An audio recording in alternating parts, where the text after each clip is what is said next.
हमारा जो काम है वो आप लोगों के लिए ही है और आप लोगों की सुरक्षा के लिए ही है और आपकी सुविधा के लिए ही है। फेंस के आगे जाने का और पीछे आने का एक तरीका होता है, उसके लिए कुछ नियम बने हुए हैं, उसका पालन हमें भी करना होता है। अगर आप सोचते हैं कि आगे लगाएंगे, हो सकता है कि हालात ख़राब हों, कि फसल फिर काट पाएँ नहीं काट पाएँ, तो उसके लिए हम यकीन दिलाते हैं ऐसी सिचुएशन हम नहीं आने देंगे। अगर हमारी फसल नहीं कटेगी तो हम सामने वाले की भी नहीं कटने देंगे। आपके खेतों के आसपास भी कुछ ऐसे हम सोच रहे हैं कि कुछ ऐसे बंकर बनाए जाएं कि अगर दिन में कुछ गड़बड़ हो तो इंसान उसके अंदर जो है शेल्टर ले ले और रात को हम पीछे उसमें ड्यूटी कर लें। कुछ आपके पॉइंट्स बताए गए थे जो माइक से, तो मैं आपको ये यकीन दिलाना चाहता हूँ कि हमारा जो काम है वो आप लोगों के लिए ही है और आप लोगों की सुरक्षा के लिए ही है और आपकी सुविधा के लिए ही है।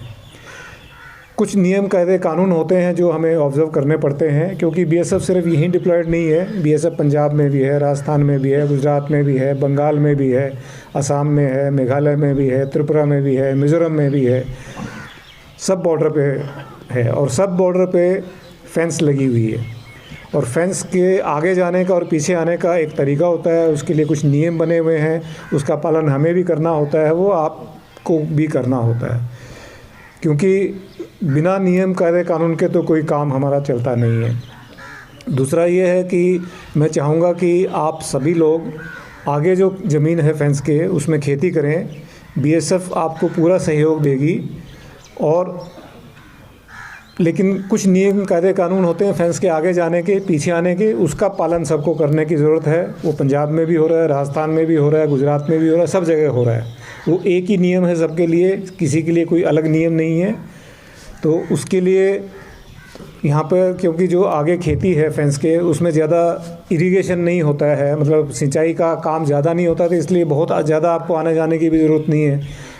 फसल की बिजाई के समय आप जाएंगे, थोड़ी बहुत देखभाल के लिए जाएंगे और फिर कटाई के लिए जाएंगे, तो उसके लिए आपको पूरी सुविधा दी जाएगी। बीएसएफ आपकी सुरक्षा भी करेगी। और अगर आप सोचते हैं कि आगे लगाएंगे, हो सकता है कि हालात ख़राब हों, कि फसल फिर काट पाएँ नहीं काट पाएँ, तो उसके लिए हम यकीन दिलाते हैं ऐसी सिचुएशन हम नहीं आने देंगे।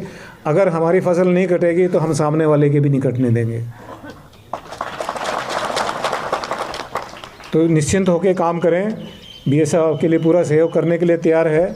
जहाँ तक आपने बताया बंद बनने के लिए, और उसके लिए जो प्रपोज़ल है ऑलरेडी गृह मंत्रालय ने उसको अप्रूव कर दिया है। उसके लिए जैसे जैसे फंड्स आते हैं उसी प्रकार से वो आपके बनता जाएगा। तो मेरी उम्मीद है कि अगले 4-5 साल में हमारा पूरा बॉर्डर ऐसा होगा जिसके ऊपर बंद बना हुआ होगा, और उसके पीछे आराम से आप अपने खेतों में काम कर पाएंगे। अगर कोई फायरिंग वगैरह होती भी है तो किसान जो खेत में काम कर रहे हैं उनके ऊपर सीधा असर उसका नहीं पड़ेगा, और अपना छुपाव या आड़ लेने का मौका आराम से मिलेगा। और आपके खेतों के आसपास भी कुछ ऐसे हम सोच रहे हैं कि कुछ ऐसे बंकर बनाए जाएं कि अगर दिन में कुछ गड़बड़ हो तो इंसान उसके अंदर जो है शेल्टर ले ले और रात को हम पीछे उसमें ड्यूटी कर लें। तो दोनों का मिला जुला काम ऐसा हो सकता है।